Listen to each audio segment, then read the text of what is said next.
Os bancos representam o equilíbrio econômico de uma época e de um país. Quando quebra, gera uma crise muitas vezes em todo o sistema bancário. No Brasil, bancos em geral são as empresas mais lucrativas e sinônimo de riqueza, mas mesmo assim, algumas vezes, ao longo do tempo, desaparecem ou por causa de falências ou porque fizeram fusões com outros bancos maiores. E seus nomes somem, suas agências somem. Vamos conhecer os bancos no Brasil que deixaram de existir.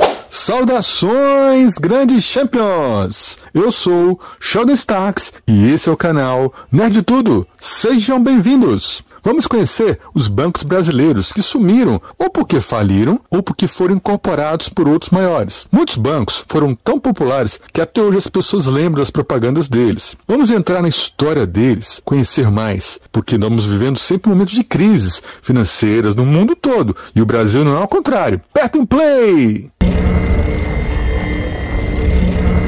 Falando em propaganda famosa, Bamerindos é um dos mais populares. Popularmente conhecido anteriormente, o nome Banco Mercantil Industrial do Paraná foi fundado em 1929 e ficou famoso com um jingle. A tempo passa, a tempo voa, e a poupança Bamerindos continua numa boa. É a poupança Bamerindos.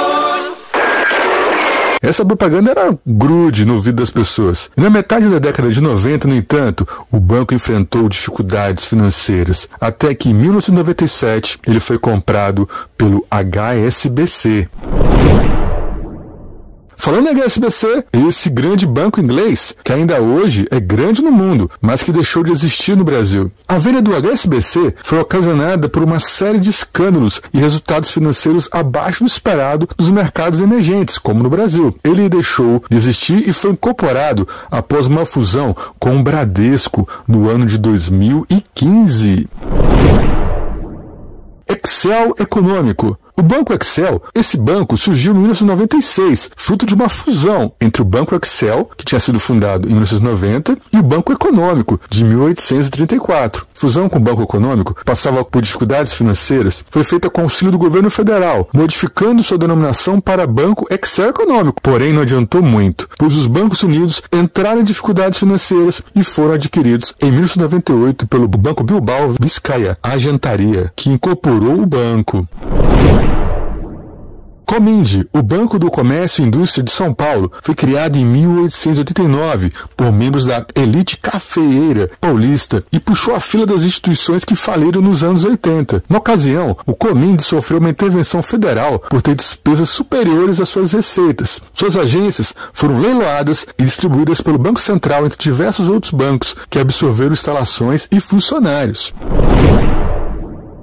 Banco Santos. Com a operação iniciada no ano de 1994 pelo ex-funcionário do Banco do Brasil, o banqueiro Edemar Cid Ferreira, a instituição teve uma expansão significativa. Em menos de 10 anos, passou a figurar entre os maiores bancos privados do país. Porém, ao se descobrir o prejuízo milionário na instituição, o Banco Central decidiu agir, bloqueando os bens do banco, limitando os saques da poupança dos correntistas e pouco depois encerrou a instituição. O banqueiro chegou até a ser preso, coisa rara, né? A instituição financeira teve sua falência decretada em 2005, mas até hoje é discutida sua massa falida na justiça.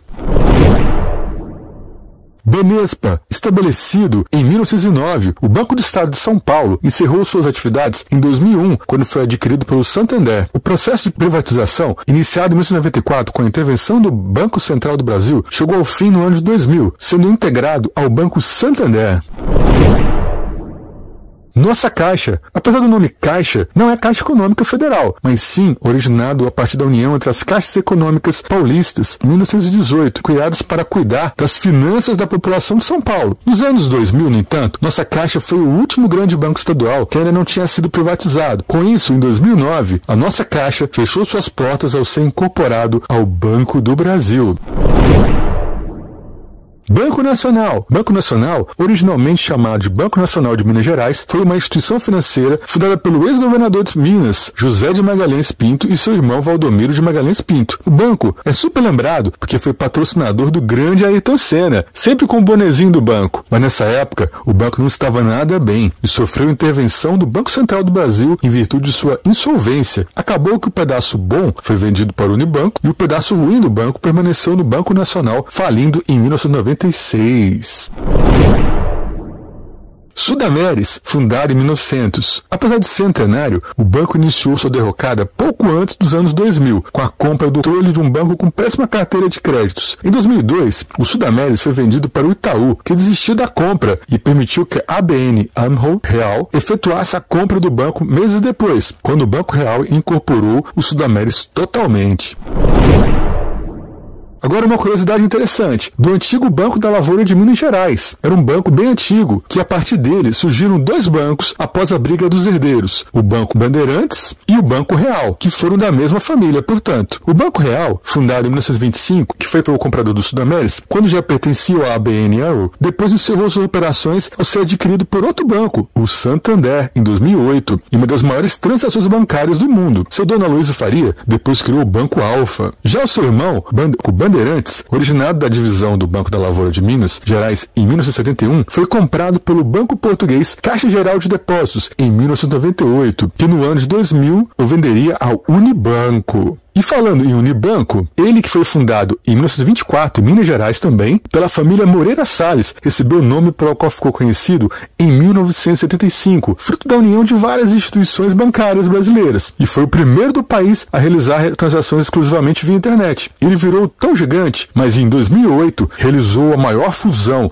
de bancos do Brasil, com o Itaú, e teve seu nome incorporado ao do maior banco privado do país, tornando-se o Itaú Unibanco, ou simplesmente chamado de Itaú, o maior banco do Brasil. Esses foram alguns dos bancos mais conhecidos e que deixaram de existir, apesar de não ser comum essas situações, mas quando um banco deixa de existir, se for por falência, o impacto é enorme. Por isso não é bom nunca torcer contra um banco grande, porque se falir, o país pode ir junto. E é isso aí, grandes champions! Gostaram? Deixem seu like, se inscrevam no canal. Aqui no canal Nerd de Tudo, adoramos inteligência financeira, mercado financeiro, curiosidades sobre riqueza, tudo que envolve conhecimento. Se gostaram, se inscrevam, porque em breve mais vídeos no canal. Canal Nerd de Tudo! Valeu!